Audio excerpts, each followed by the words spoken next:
প্রথমে মুরগির অল্প কয়েকটা বুকের মাংস সব মশলাতে মাখিয়ে ভেজে নিচ্ছি। আর এই যে সবজি ভাপিয়ে নিয়েছি আগে থেকেই। সেই কাঁচামরিচ পেঁয়াজটা হালকা একটু নরম হওয়ার পরে টমেটো অ্যাড করে দিলাম। আমি কাঁচা পাকা টমেটো মিক্স করে নিয়েছি স্বাদ বাড়ানোর জন্য।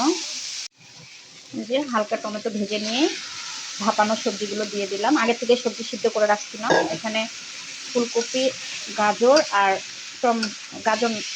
পেঁপে আছে। এই যে আমি অ্যাড করে দিলাম এই যে ম্যাগি মশলা আর তার সাথে একটু সয়া সস। এখন হালকা নেড়ে ছেড়ে কিছুক্ষণ ঢাকনা দিয়ে রেখে নামিয়ে নিব। তাহলে তৈরি হয়ে যাবে মিক্সড সবজি দেশীয় স্টাইলে।